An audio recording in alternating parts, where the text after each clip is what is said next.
What's up, everyone? Welcome back to Brad's Bioactive Builds, where I do step-by-step, do-it-yourself, naturalistic animal enclosures.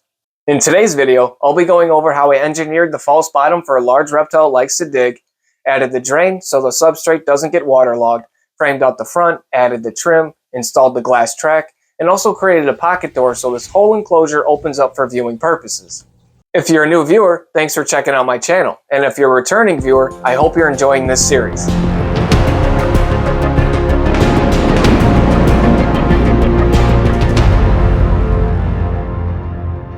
This will be part 4 of the series, so don't forget to check out part 1 where I build the enclosure from scratch. Part 2 where I carve the insulation board and build out the hardscape. Do a step-by-step on how I made the drip wall waterfall. And use the game changer product Polygems Epoxy. In part 3 where I add a lot of features to the ceiling, which would include the lights, the foggers, the mist king, and the fans. Alright, let's go! I had to engineer a false bottom for a large reptile that likes to dig, so therefore a weed barrier just separating the Leca and the substrate wouldn't be sufficient. I'll be trimming this out using 1-inch PVC trim board. Mark my line so I can cut it into thirds. Use a skill saw to cut my 2-inch pieces. It's a good practice to use a respirator when cutting PVC board because of the small particles you don't want getting in your lungs. Cut my first piece to fit inside the entrance of the hide, and then packed with Polygems Epoxy to keep everything watertight. Waited for everything to harden, and then applied some in the front for more waterproofing. I did leave a little notch right here that'll make sense later in the video. Sprayed everything down for 3 reasons. 1, to rinse everything off real well since I used Quickcrete mixed in with my dry lock over the Zoopoxy. 2, to make sure that the hide entrance overhang is diverting water away from the back PVC trim board. And 3, so I can check for any water leaks. After 96 hours, I checked for any leaks underneath the enclosure and the back side of the PVC trim board inside the hide, using a paper towel to make sure it was dry. Use a shop vac to suck out all the water. I had the crew with me today giving me a hand. They're always so curious of whatever's going on in the animal room. Cut some more trim board to start framing out the false bottom. Use solvent cement to fuse in all my pieces.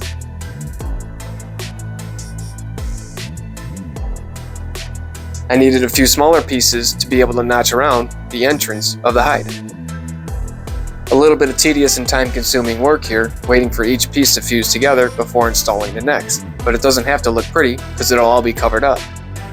Mix up some more Polygems Epoxy. I swear this stuff has so many purposes. Cut a board so it holds the trim tight to the wall. Applied Zoopoxy underneath the trim so it'll have some support with all the weight that'll be going on top of it. And it will also prevent substrate sneaking in from the back side. Cut some center support for the false bottom, notching out a few pieces so water would pass through freely.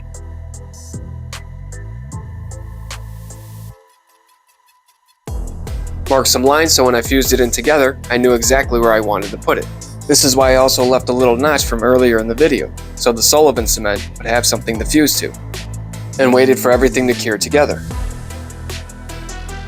Then pulled some measurements for my other pieces. Pulled some measurements to make sure the board was running straight. Added more strength to where everything ties together. Applied weights to create a low point so the water would flow to the center. Held it in place using Zoopoxy. Adding the cutouts will help channel water quicker to the drain.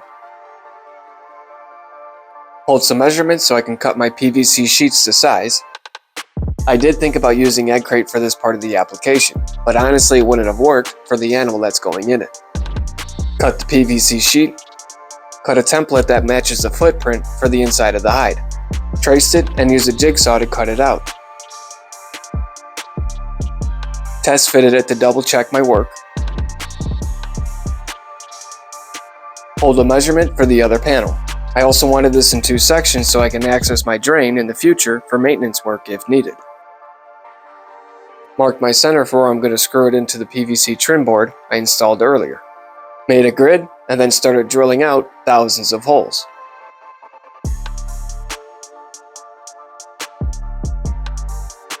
Sprayed them down to get rid of any debris.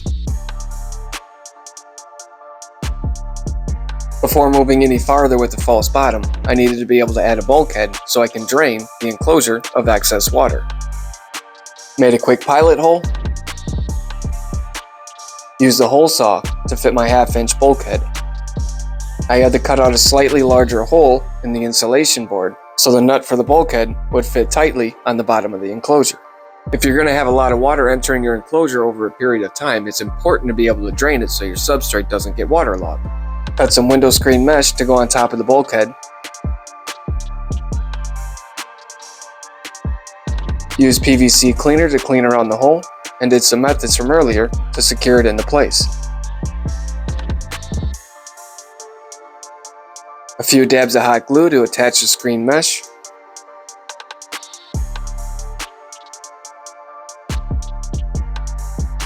Adding epoxy over the top of that. Created some plumbing with a ball shutoff valve for easy drainage. Screwed on the nut to the 1/2-inch bulkhead and fused in the plumbing. I'll just have to connect the hose when I want to drain it. Water has a mind of its own, so whenever it's inside an enclosure, it's best to do overkill. For that reason, I took Leca adhesive and applied it to where the epoxy and PVC board meet. And then added a few coats of dry lock over the top of that. I'll come back to the false bottom once I roll the enclosure into its final spot in the animal room. I just had some things I needed to tackle first, so it was easier to work. Added some XPS board to the outside of the enclosure where I didn't use it on the inside for the hardscape, just to regulate temperatures a little bit better. Painted this one black because I'll be creating a pocket door for the sliding glass, and I didn't want to see the pink through the crack. Primed and painted black parts of the enclosure.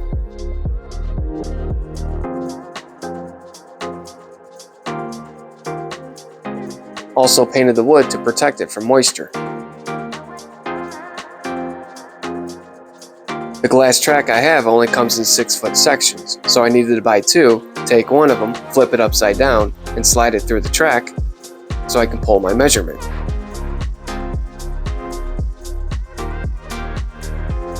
Marked my measurement, squared it off, and cut it down the line. When I install the cutoff, I'll go ahead and butt the factory ends together. Cleaned everything with rubbing alcohol. Applied a thin bead of Loctite PL3X to the bottom of the glass track. Stuck it into place, trying to make it as straight as possible. Pressed it down, securing it with painter's tape, and then let it cure for 48 hours. Cut some plywood to start building out the front and making the pocket door. This piece here will be for the pocket door. I did paint both sides. 1, so the outside was ready to go, and 2, the inside was as dark as possible. Screwed it into place, and installed the left side and the front of the enclosure.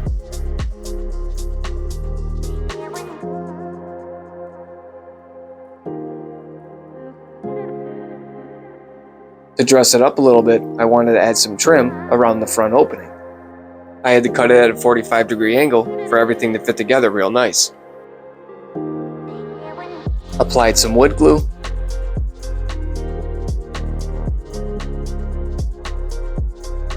And held it down with some clamps, nailing it into place.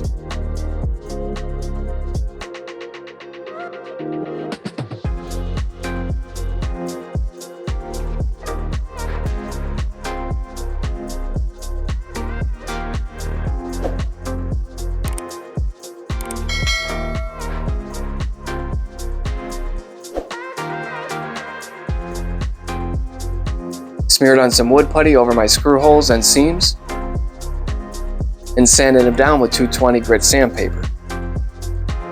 For the top left corner of the enclosure, I needed it to be as low as possible, so I used some aluminum cornering, spray painted it all black, used some liquid nails so I can go ahead and attach it to the top of the enclosure. I needed this part to be tougher than wood, just in case if I bumped it on the support beam. Installed the top and side trim.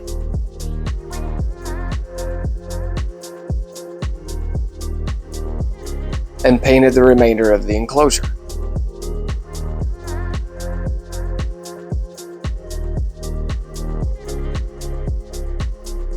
rolled it on the casters to its final resting place. To finish up the false bottom, I'll be using Leca clay balls. To avoid having all the dust from the Leca inside my enclosure, I poked some holes in the bottom of the bag, filled it up with water, and let it drain, pushing all the dust through. Dumped it into a tub so I can hydrate it with water for a few hours. This will help jumpstart the beneficial bacteria. Poured it into the enclosure.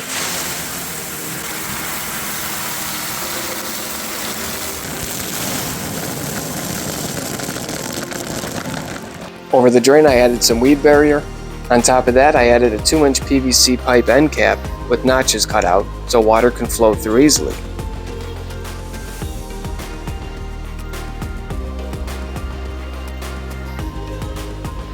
Leveled everything off. Placed in weed barrier to separate the clay balls from the substrate. And stapled it down using stainless steel staples.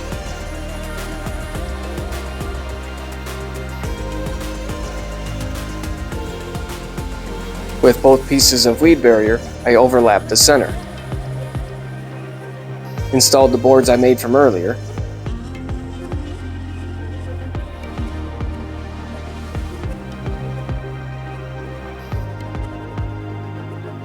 Screwing them into place using 3/4 inch stainless steel pan head screws.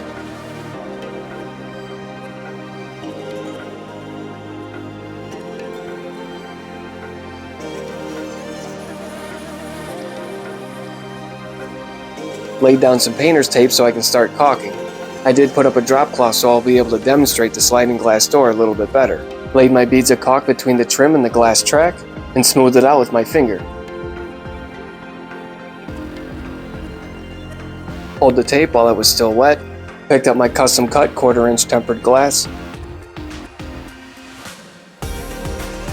and installed it in the glass track.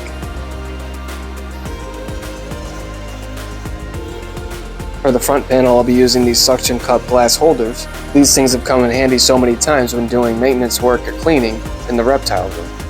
And it does make installing that front glass panel that much easier.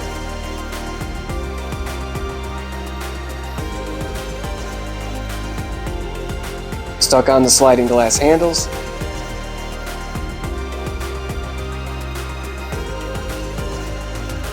And slid it into the pocket door. I really like how it all came together with having the whole glass front being able to be completely out of the way. This will make for accessibility, maintenance work, and viewing that much better. I can also open up the left or right side, so I got options. One of my main reasons for this channel is to give people the ability to create something for themselves, open their minds to possibilities, and inspire. In reality, I hope you all create something better than I can, pushing this hobby to the next level.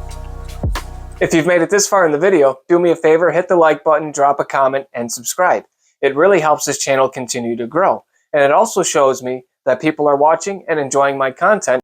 I also want to give a shout out to my Patreons. The added support is super appreciated. For the first 3 videos of the series, check out this playlist right up here. And for the next video in the series, check it out right here, where I mix up the substrate, plant the plants, install the vents, and add the filter along with the finishing features. Thanks for watching.